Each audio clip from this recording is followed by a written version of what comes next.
When I first moved into Oak Ridge Estates, I expected the usual growing pains of settling into a new neighborhood, getting to know the neighbors, understanding the unspoken rules of the community, and figuring out the little things, like which day the trash got picked up. I had bought my house with the hope of a fresh start, picturing quiet mornings on my porch, friendly waves from neighbors, and a place where I could finally feel at home. But what I didn't expect was Karen, the self-proclaimed queen of the HOA, who, from the moment I arrived, made it her personal mission to make my life miserable. At first, I couldn't figure out why she had a problem with me. Maybe she didn't like new homeowners who didn't immediately bow to her so-called authority. Maybe she had too much time on her hands. Or maybe, just maybe, she had spent years ruling over this neighborhood unchallenged and had been waiting for someone to defy her reign. Unfortunately for me, I unknowingly became that person. It started small, almost laughable. A passive-aggressive note on my door about how my lawn wasn't up to community standards. A complaint about my trash bins being an inch too far from the curb. A warning about my porch light being too bright at night. I played along at first, humoring the rules, thinking that if I complied, she'd leave me alone. I trimmed the lawn. I adjusted the bins. I dimmed the porch light. But none of it mattered, because Karen wasn't interested in rule enforcement. She was interested in control. Each week, a new complaint arrived. Each week, I found myself dealing with yet another ridiculous infraction. It was as if Karen had made it her full-time job to micromanage every aspect of my home. The worst part? I wasn't alone. I started noticing how many of my neighbors seemed to tread carefully around her, avoiding conflict, nodding along with her ridiculous demands just to keep the peace. That's when I realized this wasn't about me. Karen had built an empire of intimidation, using the HOA as her personal weapon, and I had just become her latest target. At first, I tolerated it. But then, things escalated. And when Karen decided that I didn't belong in her neighborhood, she made her biggest mistake, because what she didn't know, what she never even considered, was that I wasn't just another homeowner. I was the one person who could take her down. At first, I told myself that Karen's petty complaints were just that. Petty. A lonely woman with too much free time trying to exert control over people who didn't want or need her interference. I could ignore her, I thought. She wasn't worth the stress. But I was wrong. Karen wasn't satisfied with being an annoyance. She wanted power. And when she realized that I wasn't just another compliant homeowner who would cower under her so-called authority, she escalated. It started with fines. The first one arrived in my mailbox just a few weeks after I had moved in. A $50 penalty for failure to maintain landscaping to HOA standards. My lawn was freshly cut, my hedges neatly trimmed, and my flower beds well kept. But according to the citation, the color scheme of my plants did not align with the aesthetic cohesion of the neighborhood. I thought it was a joke. It wasn't. The next fine came a week later. $75 for improper trash bin placement. This time, I had measured my bins precisely, placing them exactly where the HOA rules stated. But Karen, ever the enforcer, decided that placement also included angle. Apparently my bins weren't facing the street at the exact degree she deemed appropriate. Then came the noise complaints. I lived alone, worked late, and barely made a sound. But suddenly, multiple anonymous reports were being filed about my disruptive activity at night. I checked with my neighbors. None of them had complained. The only person who had a problem with me was Karen. At first, I played along, contesting the fines, carefully following every rule, hoping to de-escalate the situation. But Karen wasn't looking for compliance. She was looking for submission. And when I refused to bow, she pulled her most outrageous stunt yet. One morning, I checked my mailbox and found an official-looking envelope stamped with the HOA logo. I had seen these before, the usual notices, updates, and Karen's never-ending list of rule changes. But when I opened it, I realized this wasn't just another petty complaint. It was an eviction notice. I stared at the paper, reading and rereading the words, convinced I had misunderstood. Eviction? From a home I owned? The letter, written in Karen's usual condescending tone, stated, "Dear homeowner, after careful review, The HOA has determined that your property does not align with the established guidelines and aesthetic values of our community. Due to multiple infractions and ongoing disputes, we have initiated the process to have you removed from the premises. You have 30 days to vacate the property or face legal action. I let out a short laugh. Legal action? The HOA had no authority to evict a homeowner from their own property. They could fine me, harass me, maybe even attempt to put a lien on my home, but they couldn't force me out. At least, that's what I thought. Then I read the last line. Failure to comply may result in foreclosure proceedings. I froze. Foreclosure. That wasn't just an empty threat. Some HOAs had been known to abuse their power, leveraging obscure bylaws and stacking up unjust fines until homeowners were financially cornered into selling.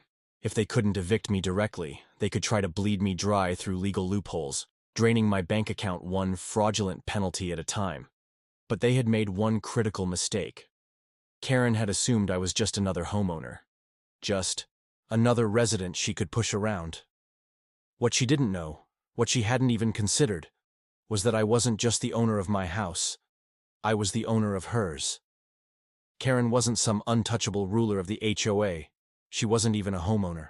She was a renter, and I was her landlord.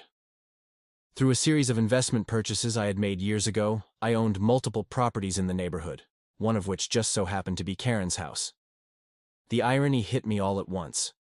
Karen, the same woman who had spent weeks trying to evict me from my own home, was living in a house that I legally had the power to evict her from. I sat down at my desk and pulled up my property management files. There it was, clear as day. Karen's lease agreement, signed and dated, with my name listed as the property owner. I skimmed through the document, checking for any potential loopholes she could use against me. Nope. Everything was airtight. Even better. She had already violated multiple terms of her lease. Harassment of other residents? Check. Unauthorized alterations to the property? Check. Those ridiculous HOA signs she had installed on the front lawn were a direct violation. Attempting to interfere with legal property ownership? Oh, that was a big check. I chuckled, shaking my head at the absurdity of it all. Karen had unknowingly signed her own eviction notice. At that moment, I had a choice. I could draft a polite email explaining the situation, letting her down easy, or I could do it in person. Karen wanted a war? Fine. I was about to bring the battle straight to her doorstep. I sat back in my chair, staring at Karen's lease agreement, still trying to wrap my head around the absurdity of the situation. This woman had spent weeks making my life miserable, trying to use her HOA status to force me out of my own home, without ever realizing that the very roof over her head depended on me. For a moment, I considered handling it quietly, maybe a formal letter, maybe an email explaining the situation. But then I thought about the fines, the bogus complaints, the eviction notice she had smugly sent my way. Karen didn't believe in quiet resolutions. She thrived on dominance, on power plays. So if she wanted this to be a battle, I was going to end it on my terms. I printed out her eviction notice, signed and legally binding. Then I grabbed her lease agreement, highlighting every violation she had committed. I placed both in a folder, took a deep breath, and headed for Karen's house. Correction, my house. The confrontation Karen was exactly where I expected her to be. Outside, barking at some poor neighbor over their unauthorized garden decorations. She was mid-sentence when she spotted me, her eyes narrowing. "I assume you got the notice," she said, crossing her arms. Her tone dripped with smugness. "It's nothing personal, but the HOA has made a decision. You don't fit our community standards, and we can't have that." I let out a slow breath, savoring the moment. "Oh, I got the notice," I said, pulling the folder from under my arm. "And I have a response." I handed her the termination of lease agreement. Karen's expression didn't change at first. She took the papers with practiced arrogance, her eyes scanning the text. But then, she froze. I saw the exact second the realization hit her, the slight twitch in her jaw, the way her fingers tightened around the paper. "This," she stammered. "This is a joke, right? You can't do this." "Oh, but I can," I said, a slow grin forming. See, Karen, the house you're renting? It belongs to me. You sent me an eviction notice for a property I own. While failing to realize that you've been living in a property, I have had the legal right to evict you from this entire time. Funny how that works, huh? Her hands shook as she clutched the papers. Her mouth opened and closed like a fish gasping for air. She had no comeback, no loophole, no authority to hide behind. You wouldn't dare, she whispered.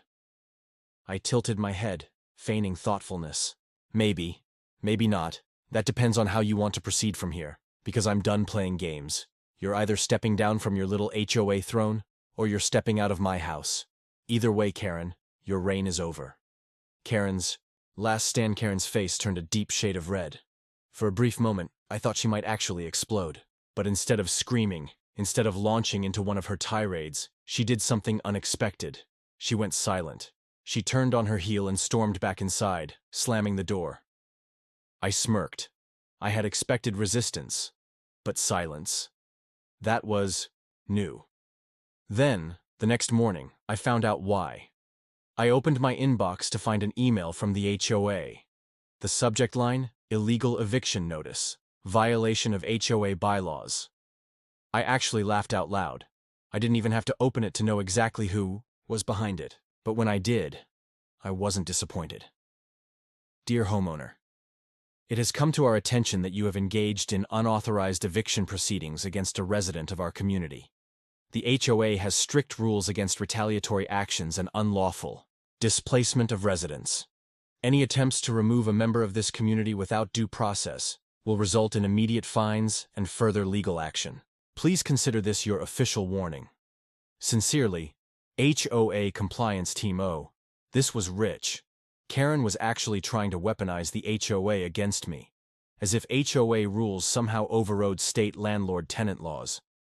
I drafted my response, making sure to keep my irritation just barely contained. Dear HOA Compliance Team, thank you for your message. I appreciate your concern regarding unlawful evictions. However, Karen is not a resident of this community in the sense you describe. She is my tenant. As the legal owner of her property, I have the right to terminate her lease for cause, which I have already done in accordance with state and federal housing laws. My decision is not subject to HOA oversight. Furthermore, any attempts by the HOA to interfere with lawful landlord-tenant matters could be considered harassment, for which I am prepared to take legal action if necessary. Best regards, your favorite landlord. I hit send. Let's see Karen try to twist her way out of this one. The last straw. Later that afternoon, there was a knock on my door. When I opened it, 2 police officers stood on my porch. I sighed. Let me guess, I said. Karen called you.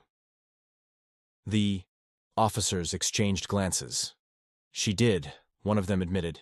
She claims you're attempting an unlawful eviction and that you're using intimidation tactics. We just need to ask a few questions. I didn't even argue. Instead, I invited them in. I showed them everything. Karen's lease agreement, the termination notice, the email from the HOA. One officer flipped through the documents, then looked at his partner. This is completely legal, he muttered. The other officer nodded and turned to me. Sorry about this, sir. This happens more often than you'd think. Some people don't understand that HOA rules don't override property ownership. I let out a dry laugh. Yeah, I'm starting to get that impression. Before they left, the officers made one final stop. Karen's house. I didn't hear the full conversation, but I caught the end of it. Ma'am, this is a civil issue, not a police matter. Don't call us again unless there's a real emergency. I watched from my porch as Karen's smug confidence cracked for the first time. She was running out of options, but I already knew she wasn't going to leave quietly, and I was more than ready for whatever ridiculous stunt she was about to pull. Next, Karen had officially run out of options, but that didn't mean she was going down without a fight. If anything, her failure to use the HOA or the police against me only made her more desperate. She wasn't just facing eviction. She was facing the humiliation of being removed from the very community she had tried so hard to control. And humiliation? That was something Karen couldn't handle. The HOA's final attempt, 2 days after the police shut down her bogus complaint, I got another letter from the HOA. This time, they were pulling out all the stops. Dear homeowner, your recent actions have caused distress among residents, and we have received multiple complaints regarding your aggressive behavior toward a fellow community member. As such, the HOA is imposing a mandatory hearing to review your standing in the neighborhood. Failure to attend may result in additional fines and further action. Sincerely, HOA Compliance Board. I almost admired her audacity. Karen had lost her battle through legal means, so now she was trying to turn the neighborhood against me. I could already picture her, standing in front of the board, painting herself as the victim, claiming I was some heartless landlord abusing my power. But what Karen had failed to realize was that her reign of terror hadn't made her any friends. She had ruled with fear, not respect. And the same neighbors she had bullied over garden decorations and garbage bins, they weren't about to rally to her defense. Still, I wasn't about to ignore this. I showed up to the hearing, and just as I expected, Karen was already there, arms folded, flanked by a couple of board members who looked nervous, like they weren't sure what they'd just gotten themselves into. The meeting started, and Karen immediately launched into a speech about how I was destabilizing the community and abusing my authority as a landlord. She played the victim beautifully, nearly tearing up as she claimed she was being unfairly targeted. Then it was my turn. I walked up to the front of the room, placed her lease agreement and the eviction notice on the table, and calmly explained. Karen was a renter, not a homeowner. She had violated multiple lease terms, giving me every legal right to evict her. The HOA had no authority over landlord-tenant disputes. The police had already confirmed that my actions were lawful. By the time I finished, Karen's smug expression was gone. The HOA board members looked at each other, clearly realizing they had backed the wrong horse. One of them cleared his throat awkwardly. Well, Mr. Miller is correct. The HOA doesn't have jurisdiction over landlord-tenant disputes. This is a private matter. Karen's head snapped toward them. You can't just let him do this. We don't have to do anything. One of them cut in. His tone was firm. And frankly, Karen, we've received quite a few complaints about your handling of HOA matters. Maybe it's time for some changes around here. Checkmate. Karen's face turned beet red. She knew what was happening. She wasn't just losing her house, she was losing her position of power. The eviction notice stands. With no more HOA protection, Karen had only one option left: stalling. For the next 3 weeks, she refused to pack a single box. Instead, she spent her time making last-minute complaints, hoping that some technicality could save her. She filed a harassment complaint. The police dismissed it. She called the city, claiming my eviction was illegal. They confirmed it was valid. She even tried to go after me for property negligence, but I had every repair, inspection, and maintenance receipt to prove otherwise. Nothing worked. Her deadline was approaching, and she was out of moves. The final breakdown. The morning of eviction day, I stood across the street as the sheriff's department arrived. 2 officers stepped out of their vehicle, clipboard in hand, and knocked on Karen's door. I saw her peek through the blinds, then retreat inside. A moment later, she opened the door, her face pale but defiant. "Ma'am," one officer said, "we're here to enforce a court-ordered eviction. You have 15 minutes to vacate the premises." Karen clenched her fists. "This is my home. You can't just—" The officer didn't even blink. "No, ma'am. This is his home. You were given 30 days' notice and multiple legal warnings. You are now trespassing on private property. If you do not comply, we will have no choice but to place you under arrest." That got her attention. Karen's head snapped toward me. Her voice dropped to a hiss. "You don't have to do this. We can work something out. I can drop the complaints, I shook my head. "No, Karen, you made your bed. Time to lie in it." Her lips pressed into a thin line. For the first time, I saw fear. Not anger, not arrogance. Fear. She stomped back inside, and for a moment, I thought she might actually leave quietly. Then I heard a crash. One of the officers moved toward the house. "Ma'am, step away from the property," Karen had snapped. She was knocking things over, throwing picture frames, screaming obscenities. She kicked a chair, sending it skidding across the floor, then yanked open drawers like a deranged raccoon, looking for something, anything, to use against me. One of the officers turned to me. "Would you like to press charges for property damage?" Oh, how tempting that was. But I shook my head. Not unless she breaks something major. I just want her out. And finally, she was. 15 minutes later, Karen stomped out of the house, dragging a single suitcase behind her. She glared at me, red-faced, humiliated. She opened her mouth as if she had one final insult, one last desperate attempt to regain some dignity, but nothing came. She turned, got into her car, and sped off, leaving behind the house she no longer controlled, and a neighborhood finally free of her rule. As Karen's car sped off down the street, a strange silence settled over the neighborhood. For the first time since I had moved in, there was no looming presence, no passive-aggressive letters in my mailbox, no ridiculous HOA citations appearing out of nowhere. Karen was gone. And just like that, the air felt lighter. The officers finished securing the house, ensuring that all of Karen's remaining belongings were removed. They handed me the final eviction documents to sign, officially confirming that she no longer had any legal right to the property. "This one really didn't want to leave," one of them muttered, shaking his head. I chuckled. She was holding on to power for as long as she could. But it's over now. The officer gave me a knowing nod before heading back to his patrol car. I stood there for a long moment, staring at the house. The house that, just hours ago, had been Karen's personal castle. She had spent years treating this neighborhood like her own kingdom, enforcing ridiculous rules, bullying residents into submission, and wielding her HOA status like a weapon. Now, all that was left was an empty house and a tarnished reputation. The aftermath word spread fast. Within hours, neighbors started stepping outside, talking in hushed tones, glancing at Karen's now vacant home. Some were still in disbelief. Others, relieved. I expected at least a few people to mourn her departure, but to my surprise, most were quietly celebrating. "She's finally gone," an older man down the street muttered as he watered his lawn. "Maybe now we can actually enjoy living here." "She fined me $100 for having the wrong shade of curtains," a woman across the street whispered to another neighbor. "I'm not sad to see her go." Even the HOA board, the same one that had enabled Karen's nonsense for so long, started distancing themselves from her. It was like a switch had flipped. Suddenly, all the people who had feared her realized they didn't have to anymore. And then, just when I thought the madness was over, an email arrived in my inbox. A final insult or a final victory?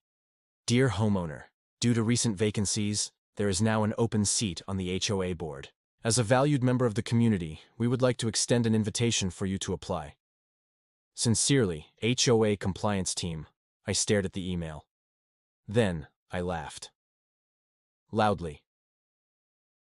Karen's seat, the very position she had used to terrorize the entire neighborhood, was now empty. And now? The HOA wanted me to take her place. Oh, the irony. I closed the email without responding.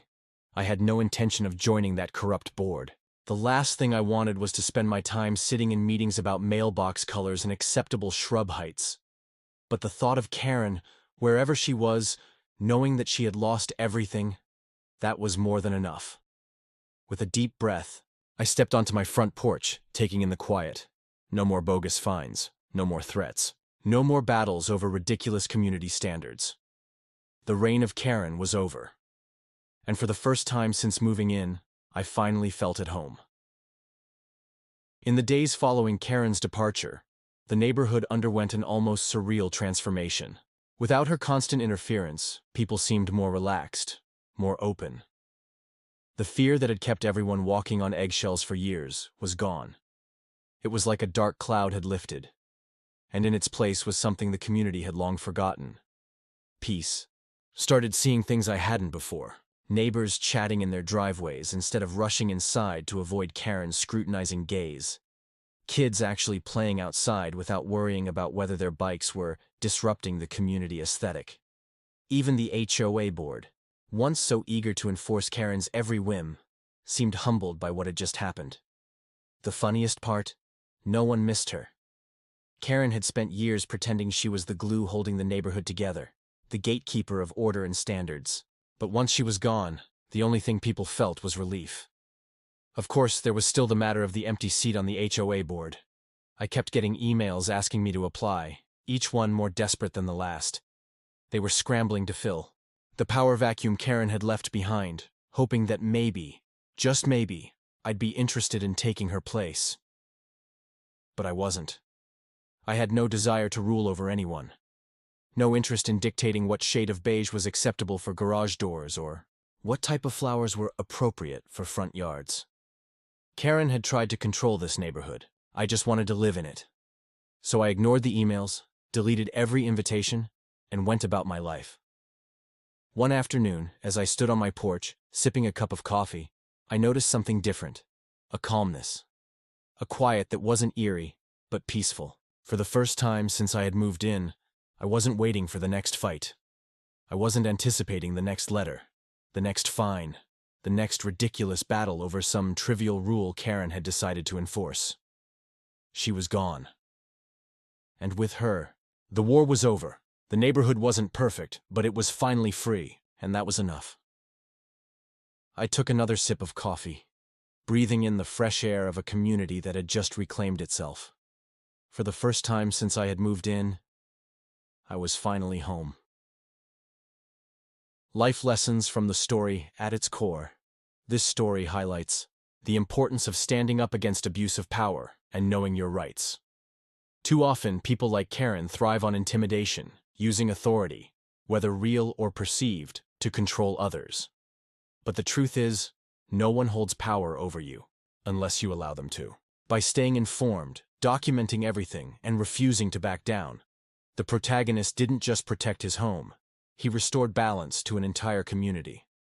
Another key lesson is that true leadership is not about control, but about respect. Karen ruled through fear, manipulating rules to serve her interests.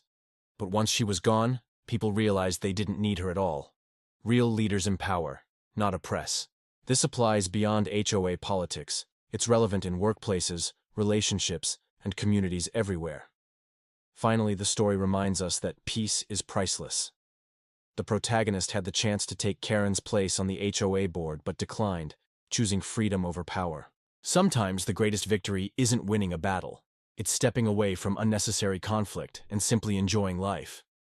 If you enjoyed this story and want to see more engaging, thought-provoking content, don't forget to like, share, and subscribe. Stay tuned for more stories, insights, and real-life lessons that can help you navigate life with confidence. Hit that subscribe button now and join our community.